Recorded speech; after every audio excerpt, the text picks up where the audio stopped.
Welcome back. We're going to continue our stories with the history of Daggett Truckline.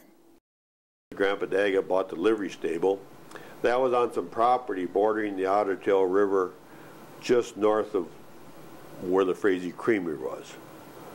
And then in 1925, they built a gas station on the east end of Main Street.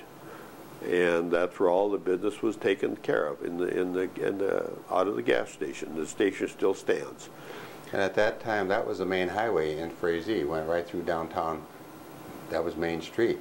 The road came underneath that black bridge, which we referred to earlier, and right up the hill, and then headed west to Detroit Lakes. Dad talked about going there on Saturday. He paid cash. Saturday afternoon at 6 o'clock. He'd pay the drivers. He said sometimes when I'd be going to work, I didn't know how I was going to come up with a payroll to meet the men that I had them working for me. But he said I'd sell a little gas, I'd sell something else, and somebody come and pay a bill, and he said I always made the payroll. In 1941, Dad bought the building across the street from the gas station. And then he could get all 7 trucks inside at that time. In the winter time in Minnesota, getting the equipment inside is a big deal. He said the last 7th truck they would have to position in, slide it around with a floor jack to get the door shut, but they could get it inside. By the late 50s, we were up to 40 trucks. And they were going up and down the main street of Frazee every day, going to and from Fargo and then to and from their destination. And we were creating a lot of traffic in downtown Frazee. So Dad went out and bought 22 acres on the west side of Frazee and started building buildings there. And we have several buildings. If you put them all together, we would have a football field underneath roof. We separate the buildings mainly because of the threat of fire. All the buildings wouldn't go up, and all the buildings wouldn't be connected to where they'd all go up, and we're very fire conscious. Before smoking was banned in buildings, we didn't allow it at all, and just keep a very clean operation and try to prevent any fires from accidentally starting. When Dad put up that building in 1959, at that time, used oil out of the crankcase of an engine, you could use it for dust control. And he went to the person that was working on the furnace and he said, I think you should be able to burn that used oil to burn up to heat it. And the engineers said, nobody's thought of that, but he said, well, figure something out. So they did. So in 1959, when that building was put, he put in a 7,000-gallon tank in a basement, and that's where the lubrication oil, after being used in the trucks, would go. And of course, then, in the fall of the year, we'd add a little number 2 to thin it out a little bit, and that's how we burned up our used oil. So we've been burning our waste oil. Today, we still do it. So we've been burning our waste oil since 1959. In the 80s, when it became more fashionable to recycle, we had people flying in to visit with us from the East Coast and from the West Coast, wanting to see how we did it. So we've been into recycling long before some of these other people did. The last building we built was in 1988, and it's a tire shop. All the work is done there on tires and brakes and wheel bearings, things like that, axles.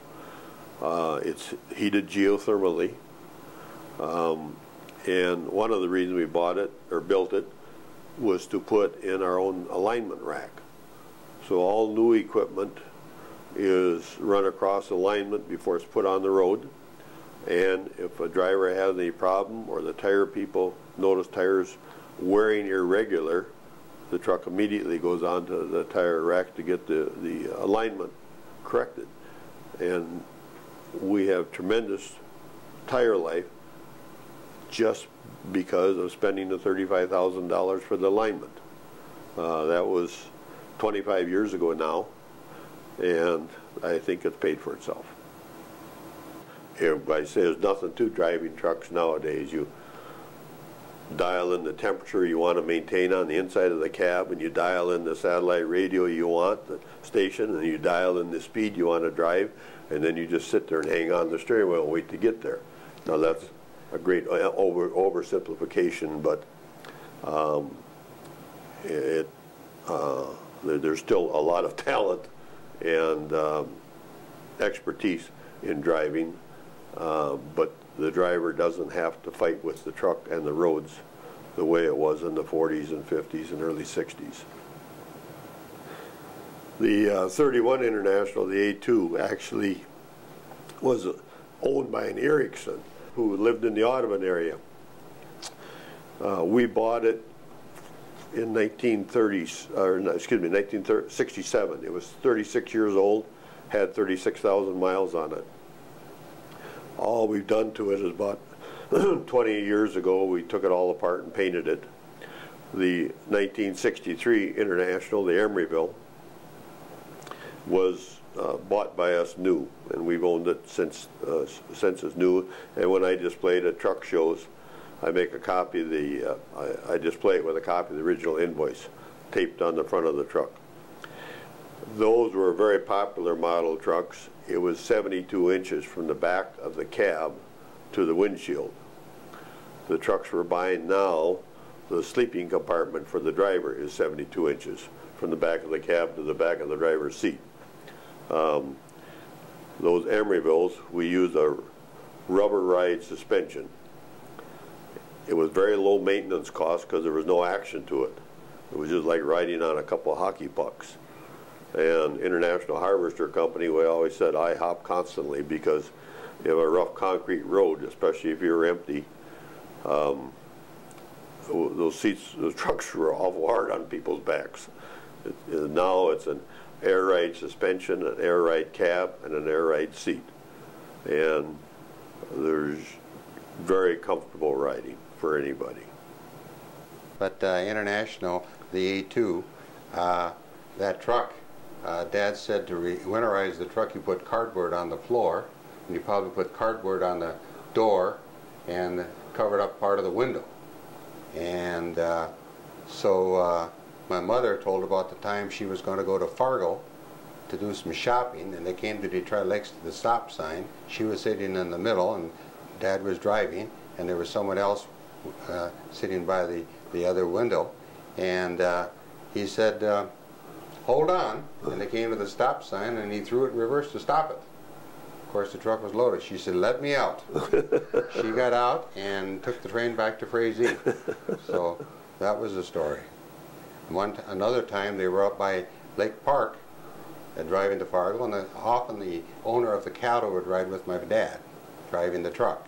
And two-lane road, of course. And all of a sudden, here was a car coming right at them, a vehicle coming at them. Dad didn't say a word. He just drove off, down in the ditch, downshifted, went along a ways, and then when he could see a gradual place to come back up on the road, he came back right up on the road and did not tip over. They went a few miles, and the man sitting alongside of him had not said a word. And after a few miles, he said, Vern, that was mighty good driving. Please join us next week as we conclude our stories about Daggett Truckline at Frazee, Minnesota.